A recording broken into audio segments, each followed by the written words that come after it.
Hi అండి. నేను మీ రాఘవరావుని. కారుమూరి పాపం పండింది. వాటి నోటి దూలకి వాటి నోటి తాళం పడిందండి. పాపం పండింది, నోటి దూలకి తాళం పడింది. సీఎం చంద్రబాబు పై అనుచిత వ్యాఖ్యలు చేసినందుకు కేసులో కారుమూరి వెంకటరెడ్డిని అరెస్ట్ చేశారు. వైసీపీ పార్టీ ఏమి రాసిస్తే అది ప్రెస్సులు చదివి కానీ, లేకపోతే ట్విట్టర్లో పెట్టి కానీ, లేకపోతే ఇన్స్టాగ్రామ్లో పెట్టి కానీ పోస్టులు పెట్టి వీళ్ళు బొక్కబోర్లా పడుతున్నారు. ఏమనంటే మేము ఆ పార్టీ అధిష్టానం ప్రకారం ఇలా చెప్పి ఇలా చేసామని అంటాడేమని అన్నది కదా, మన శ్యామల చెప్పింది కదా, ఆయన వాళ్ళు చెప్పినట్టు చేశారని. ఈయన కూడా అదే మాట చెప్తాడేమో. ఎందుకు చెప్తానంటే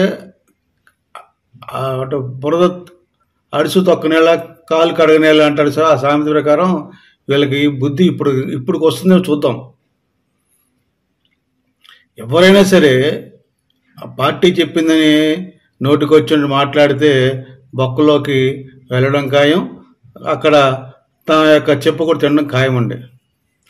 విచారణలో ఉన్న కేసుపై అవాకులు చివాకులు పేలకూడదు, మాట్లాడకూడదని తెలియని వైసీపీ అధికార ప్రతినిధి ఈ కారుమూరి వెంకటరెడ్డి అండి. అంత దీనస్థితిలో ఉన్నాడు ఈ వ్యక్తి. ఇది చెప్తున్నంటే ఏం మాట్లాడాలో ఏం మాట్లాడకూడదు తెలియని పరిస్థితిలో ఉన్నాడు. ఇటువంటి వ్యక్తులు అధికార ప్రతినిధులు ఆ యొక్క క్రిమినల్ వైసీపీ పార్టీకి అండి. ఇది హత్య, కూటమి ప్రభుత్వం చంద్రబాబు చేసిన హత్య అంటూ నోటికి వచ్చినట్లు మాట్లాడి ట్విట్టర్లో, ఇన్స్టాగ్రామ్లో, లేకపోతే మన యూట్యూబ్లో డిబేట్లో మాట్లాడి మాట్లాడిన ఈ వ్యక్తి, ఈ యొక్క దౌర్భాగ్యుడు జైలులో ఓచలు లెక్కబెట్టడానికి సిద్ధంగా ఉన్నాడు. అందులో డౌట్ లేదు.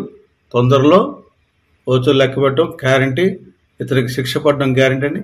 అందుకంటారు, ఎవరు చేసిన కర్మ వారు అనుభవించక ఎప్పటికైనా తప్పదన్నా అని. ఆ రీతిగా ఈ వెంకటరెడ్డికి ఈ రోజుకి శిక్ష పడింది. భగవంతుడు ఇన్ని రోజులకి అతనికి ఈ తీరున శిక్ష వేశాడని ప్రజలకు తెలియజేసి నిర్మిస్తున్నాను. జై జనసేన, జై హింద్.